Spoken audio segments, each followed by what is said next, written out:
রাধে রাধে। বর্তমান সমাজের যে অবস্থা চলছে তা খুবই ভয়াবহ অবস্থা চলছে।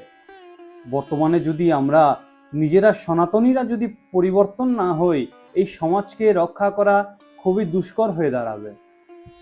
যারা বুঝতে পারছেন খুব ভালো কথা, আর যারা বুঝতে পেরেও বোঝার চেষ্টা করছেন না, তাদেরকে বারবার বলছি আপনারা সচেতন হন, না হলে এই সমাজে টিকে থাকা, এই সমাজে স্থায়ীভাবে বসবাস করাটা খুবই দুষ্কর হয়ে দাঁড়াবে। আপনারা যদি এই ভারতবর্ষকে এবং ভারতবর্ষের মধ্যে যারা আমাদের এই রাজ্যে বসবাস করছেন তাদেরকে বলছি, যদি বাংলাদেশ না করতে চান, তবে বাংলাদেশের মতো অবস্থা না করতে চান, তবে সনাতনীরা পরিবর্তন হন। এই সনাতন ধর্মের কোনো আদি নেই, অন্ত নেই, এর কোনো শেষ নেই, এর কোনো শুরু নেই, কিন্তু এই সনাতন ধর্মকে নষ্ট করবার মূলেই রয়েছি আমরা নিজেরাই। আমি যে এই কথাটা বললাম, এই কথাটা বলাতে হয়তো আপনাদের খারাপ লাগতে পারে, কিন্তু এটা সত্য।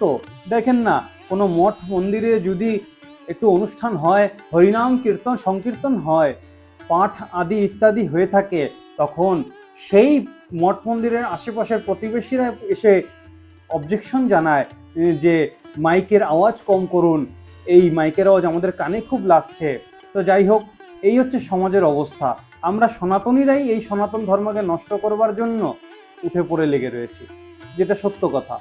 কোনো মঠ মন্দিরে অনুষ্ঠান আদি হয়, মাইক বাজে, তখন কোনো সমস্যা, তখন হাজারো সমস্যা সামনে এসে দাঁড়ায়। মাইকের আওয়াজ কম করেন, এই করেন, ওই করেন, কেন করছেন, এরকম বিভিন্ন রকম সমস্যা। কিন্তু যখন দেখেন রাস্তায় মাইক বাজাতে বাজাতে, যে বড় বড় বক্স বাজাতে বাজাতে, উল্টোপাল্টা গান বাজাতে বাজাতে যাচ্ছে, সেই সময় মাইকের আওয়াজ, তাতে কোনো সমস্যা হয় না, তাতে মানুষের কোনো সমস্যা হয় না। এই হচ্ছে সনাতন ধর্মের অবস্থা। যেখানে হরিনাম গুণগান কীর্তন হচ্ছে সেখানেই যত সমস্যা, যেখানে হচ্ছে না, যেখানে হচ্ছে না সেখানে কোনো ব্যাপার নেই, সেখানে কেউ কিছুই বলছে না। এই হচ্ছে অবস্থা। তাই বলছি, সনাতনীরা জাগ্রত হন।